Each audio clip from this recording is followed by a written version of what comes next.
Olá, gente! Então, hoje tem uma notícia muito interessante para dar a vocês, né? Que é a seguinte, né? O Brasil tem 203 milhões de habitantes, 4,7 milhões a menos do que o previsto, mostra censo, né?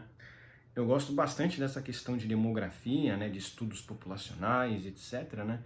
E realmente é bastante interessante, porque, se eu não me engano, o Brasil tinha uma população há há alguns anos, né, que passava dos 210 milhões, né? Então, pelo visto, encolheu mesmo, né, a população. Ouvi falar que a população no Brasil também estava encolhendo, como a maioria dos países do mundo, né, países ocidentais, né, e realmente isso é um dado bastante interessante, né, porque mostra que é, realmente muitas famílias que tendem a ser mais pobres estão também agora controlando muito o nascimento dos seus filhos. Eu não estão mais deixando, né, como eles têm um monte de filho, né, e tal, né, como era antes, né, e apesar de muita gente, acho que vai me criticar por dizer isso, mas eu acho que eu considero isso como algo positivo, né, porque estabiliza o crescimento populacional em muitas regiões onde se tem muito mais filhos, agora não vão ficar, essas pessoas não vão ficar tendo que ir para outras regiões para procurar emprego e tal, né? Porque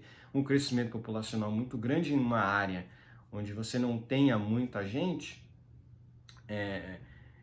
muitos empregos, né, perdão, vai fazer com que essas pessoas acabem indo para áreas onde seja economicamente mais ativa, né? Por exemplo, como São Paulo, né? São Paulo hoje em dia é imorável, né? Imorável, né? Não dá para morar em São Paulo, né? É horrível, uma cidade completamente caótica, muito por conta desse crescimento populacional desordenado. E não foi só crescimento populacional desordenado na região, né? Pessoas nasceram em São Paulo, não, pessoas que vieram de outras regiões, que produzem muitos filhos. Então, realmente isso é algo positivo. Quem sabe um dia São Paulo volte a ser morável, né? Porque realmente é uma cidade caótica, horrível, né? A pior cidade ao lado ali de outras grandes cidades, né? Muito por conta disso. As pessoas que são mais pobres, elas tendem a ir para São Paulo e isso deixa a cidade imorável, né? Fica um monte de gente, sem contar as pessoas ali que acabam indo para o rumo da Cracolândia, né? Então, isso é horrível, né? Isso só prejudica, né? Não tem nada positivo quando se tem crescimento populacional desordenado, né? Isso aqui é um mito, né? Olha lá, o Brasil tem 203,1 milhões de habitantes, apontam os primeiros dados do Censo Demográfico de 2022, divulgados nesta quarta-feira pelo IBGE. O resultado representa 4,7 milhões de pessoas a menos do que a prévia da pesquisa. Então tinha uma prévia, menos do que a prévia da pesquisa, e a prévia da pesquisa dizia que ia ter mais. Então, né, enfim. Em dezembro do ano passado, o próprio Instituto calculou a população em 207,8 milhões, quase 208 milhões de habitantes. Essa prévia foi composta por dados iniciais do censo, além de projeções. E projeção tende a falhar, né? A diferença é ainda maior na comparação com o dado anterior, divulgado em 2021, quando o IBGE estimava o número de habitantes em 213,3 milhões, né? Essa previsão levava em conta dados do censo anterior, de 2010. Então, realmente, 213,3 milhões, tinha mais de 210 milhões de habitantes. Eu lembro que a população brasileira só crescia.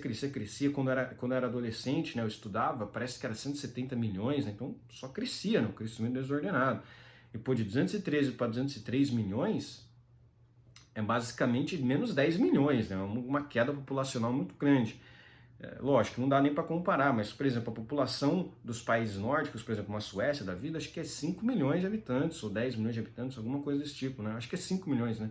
A população da Grécia é de 10 milhões de habitantes, então imagina, é um derretimento populacional a nível, né, enfim, nível país europeu, né, se você for considerar, né?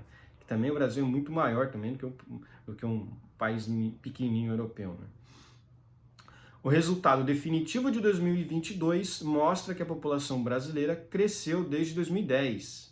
O ritmo, porém, é cada vez menor.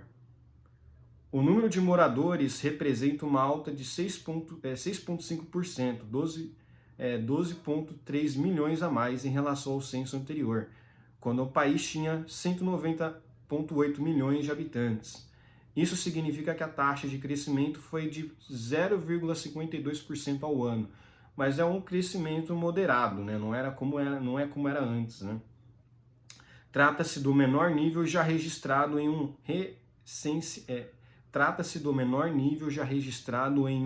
recenseamento no Brasil. O primeiro ocorreu 150 anos antes, em 1872. De lá para cá, o país soma 13 operações censitárias. A série histórica divulgada pelo IBGE mostra que a taxa de crescimento anual já chegou a 2,99% na passagem de 1950 para 1960, né, que é 3%, né, o crescimento anual. O percentual encolheu de forma consecutiva nas décadas seguintes, até atingir 1,17% em 2010 e 0,52% em 2022. É a primeira vez que o avanço fica abaixo de 1% em um censo. Esse movimento ilustra o que especialistas chamam de transição demográfica, o que traz reflexos tanto em questões comportamentais quanto na área econômica. A queda da fecundidade começou no final da década de 1960. Começou com uma queda pequena, mas a partir da década de 70 se espalhou pelo Brasil todo, diz o demógrafo José Eustáquio, pesquisador aposentado do IBGE. De lá para cá, a fecundidade só cai. Ao mesmo tempo, temos um aumento da expectativa de vida e uma redução das taxas de mortalidade. Isso aqui também tem um ponto bem negativo para o governo, né? Porque se tem menos pessoas nascendo e tem mais pessoas se aposentando, aumenta a expectativa de vida, isso aí tem um problema na aposentadoria, né? A aposentadoria acaba sendo um problema, porque esse sistema estatal que a gente tem, ele não é um sistema de capitalização, que aí seria um ótimo sistema, né? Que as pessoas realmente recebem aquilo que elas pagam, aquilo que elas contribuem, né? Então, como é um sistema solidário, né, de previdência, o que acontece, gente, é que as pessoas que trabalham que pagam a previdência dos que estão aposentados. Então, é aquilo, né? Se tem menos gente trabalhando, menos gente aí na força de trabalho, os aposentados vão sofrer um pouquinho, o governo vai sofrer um pouquinho, né? Não são os aposentados, é o governo, né? Quando o governo prometeu algo, ele tem que cumprir, né? Só que aí o que acontece? O governo vai lá e faz as reformas da Previdência. Eu sou completamente contrário. Eu quero que o governo quebre mesmo, pra gente ter essa prova aí, ó. O governo é um fracasso fazendo política pública, não consegue nem pagar os aposentados, vai fazer o quê com o dinheiro, né? Sem contar que o governo suga dinheiro de imposto de tudo quanto é jeito e mesmo assim não consegue pagar, né? Enfim. Com menos filhos, as famílias tendem a investir mais na formação de uma mesma criança e as mulheres podem encontrar menos dificuldade para a entrada no mercado de trabalho. Isso aqui é relativo, né? O crescimento menor da população, por outro lado, encaminha o país para o fim do chamado bônus demográfico, segundo o especialista. Isso traz desafios para a economia, já que a parcela da população em idade de trabalhar tende a diminuir, enquanto a de aposentados aumenta. O segredo para superar o quadro, diz Alves, é elevar a produtividade, capacidade de produzir mais com menos. Mas no Brasil isso aqui nunca vai acontecer, né? Isso aqui é aquilo, né? O Brasil não quer se tornar mais tecnológico, né? Como o Japão e esses países aí mais avançados. O Brasil quer continuar, né? Você acha que o governo quer que a população fique melhor de vida? Não, o governo quer as pessoas na pobreza mesmo, para eles prometerem auxílios, né? O governo sempre faz isso, né? A transição demográfica é o maior fenômeno de mudança de comportamento em massa da humanidade. Está mexendo com a vida das pessoas, com a morte delas, afirma. Isso aqui não são todos os países, tá? A África, a questão demográfica na África, principalmente na África subsaariana, muitos filhos, inclusive a África subsaariana até 2050 acho que vai ser a região com o maior número de pessoas do mundo, tirando a Ásia, né? Porque é meio impossível, né? A Ásia é grande, tem a China, tem o Japão, né? Então, realmente não tem como competir, né? Tem a Índia também, a Ásia tem a Índia, né? Enfim. Igor Gonçalves, 37, trabalha como Relações públicas e é filho único. Sua mãe vinha de uma casa cheia, tinha 10 irmãos. Isso é verdade mesmo. Eu também sou filho único e realmente é uma mudança demográfica muito grande, né? Minha mãe tinha pavor de família gigantesca e isso impactou na decisão de ter só um filho. Diz ele que não planeja ser pai. Aí é complicado mesmo, né? A pessoa não quer ter filho, aí não vai ter, vai secar completamente, né? A geração familiar dele toda não vai para frente, né? Eu também acho isso exagero demais, né? Não queria colocar um filho no mundo para ser criado por babá.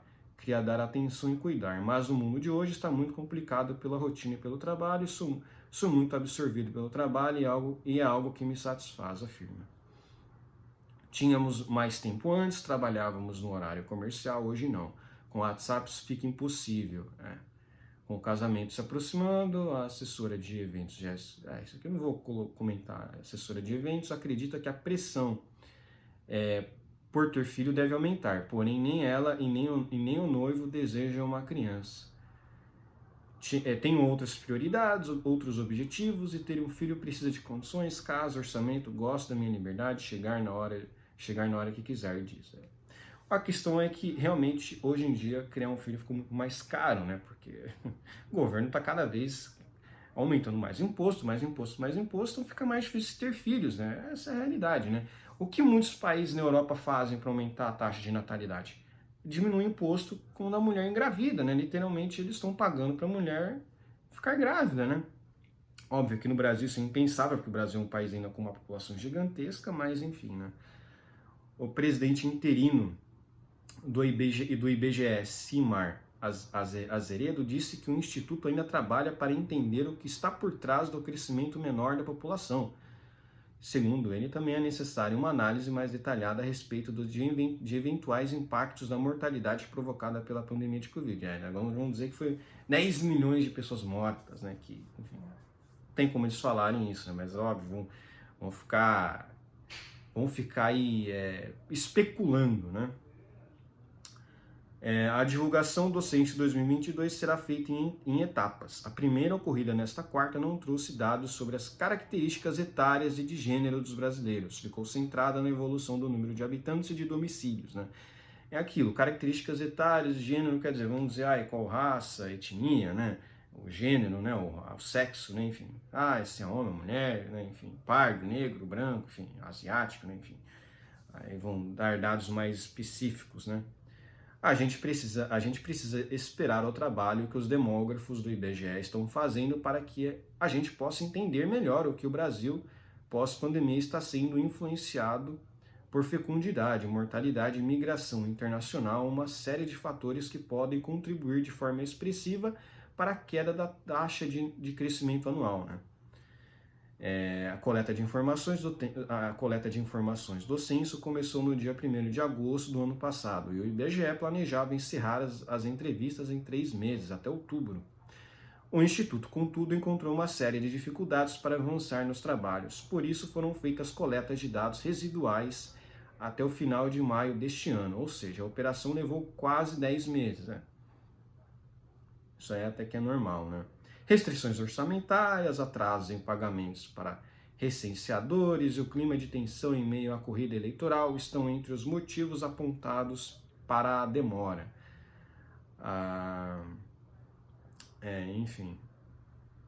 Questionado se os percentuais de São Paulo impactaram o resultado geral da população brasileira, Azeredo disse que a cobertura está muito consistente e que o IBGE está bastante contente com os resultados. Essas porcentagens foram maiores. Aqui, ó, a taxa de não resposta ao censo foi de 4,23%. No Brasil, é o percentual de domicílios onde o IBGE constatou que havia moradores, mas não conseguiu fazer as entrevistas. Já a taxa de recusa alcançou 1,38%, trata-se do percentual de domicílios onde as pessoas não quiseram prestar as informações. Essas porcentagens foram maiores no estado de São Paulo, o mais populoso do país.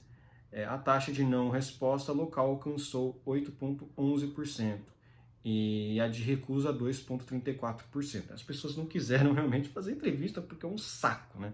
Você tá lá na sua casa de boa e vê um cara batendo na sua porta. E aí, você vai querer falar, né, questão de família, não sei o que, o cara quer, né? A pessoa, é verdade que é meio chato mesmo, né? Aí fica tudo numa estimativa, né? Fica tudo numa estimativa, né, gente? Ó, Azeredo afirmou que os demógrafos do IBGE estão debruçados sobre os dados para entender as diferenças entre as estimativas e o censo. Ele, contudo, chamou atenção para a falta da contagem no meio da década passada. Essa diferença ela tem uma associação. Nós não tivemos a contagem de população no meio da década. É fundamental que em 2025 a gente faça a contagem da população. Temos que fazer uma contagem para que a gente não se depare com diferenças grandes. Acho que a pandemia teria sido muito mais branda se nós tivéssemos tido uma contagem de população no meio da década. A pandemia pegou o Brasil num apagão de dados, acrescentou. Isso aqui é tudo especulação dele, né? Mas enfim, achei interessante essa notícia, passar para vocês aí um fato relevante, né, da população brasileira, e nem encolheu, né, segundo mostram aqui os dados, né, em comparação com as estimativas, e até a gente for levar em conta as estimativas passadas, né, tem uma estimativa que dava que o Brasil tinha 213 milhões de habitantes, né, agora a gente só tem 203, né, né. Então teve uma queda, um recuo, né, que estava sendo previsto aí pelo censo, mas isso aí é aquilo. Eu não vejo isso algo como negativo, até porque realmente o Brasil precisa melhorar um pouco nessa questão aí de crescimento populacional, né? Porque tem regiões, porque é aquilo, o grande problema desse crescimento populacional não é que essas pessoas elas vão para a região, essas pessoas elas não vão para regiões, por exemplo, que não estão sendo povoadas, né? Que estão vazias, não. Essa gente que aumenta um número de... essa gente que quando aumenta o número de habitantes, elas vão para regiões que já tem muita gente, São Paulo, né, regiões grandes, né, para procurar emprego.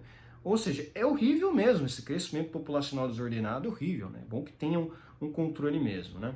Então, por hoje é só, espero que gostem do meu vídeo, inscrevam-se no meu canal, comentem aqui embaixo, compartilhem meu vídeo, inscrevam-se no meu canal no Rumble, muito importante, porque lá eu sou lá eu não posso sofrer censura, né?